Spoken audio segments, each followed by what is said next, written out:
నమస్తే అన్న, అందరికీ నమస్కారం. కువైట్ ఇండియన్ ఎంబసీకి వెళ్ళే వారికి ముఖ్య గమనిక.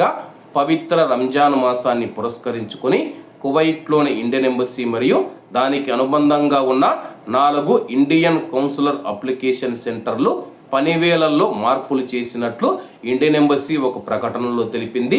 బిఎల్ఎస్ ఇంటర్నేషనల్ ద్వారా నిర్వహించబడే ఈ కేంద్రాలు రంజాన్ నెలలో ఉదయం 9 గంటల నుంచి మధ్యాహ్నం 3 గంటల వరకు పనిచేస్తాయని గమనిక. చివరి టోకన్ మధ్యాహ్నం 2:30 గంటల వరకే ఇస్తారని చెప్పి కువైట్లోని భారతీయులందరూ ఈ యొక్క విషయాన్ని గమనించగలరు.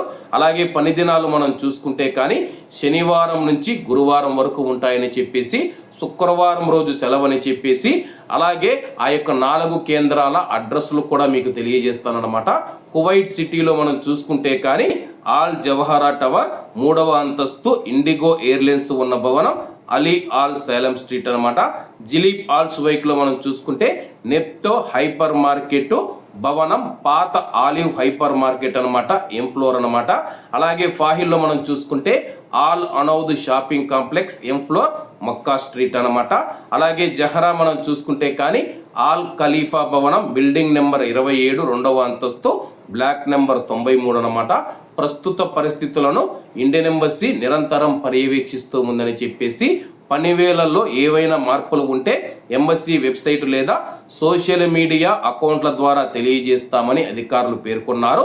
తాజా సమాచారం కోసం ఎంబసీ అధికార వెబ్సైట్ను అనుసరించాలని చెప్పేసి కువైట్లోని భారతీయులకైతే ఇండియన్ ఎంబసీ కీలక ప్రకటన చేసింది, ఆదేశాలు జారీ చేసింది, సూచనలు జారీ చేసింది. కాబట్టి ఇండియన్ ఎంబసీలో పనివేళలు మారడం జరిగిందనమాట. ఎవరైనా ఎంబసీకి ఏదైనా పాస్పోర్ట్ రెన్యువల్ కానీ ఇతర పనుల మీద వెళ్ళే భారతీయులు ఈ యొక్క విషయాన్ని గమనించగలరని కోరుకుంటూ, అందరూ బాగుండాలి, అందులో మనం ఉండాలి. అందరికీ నమస్తే అన్న, జై హింద్.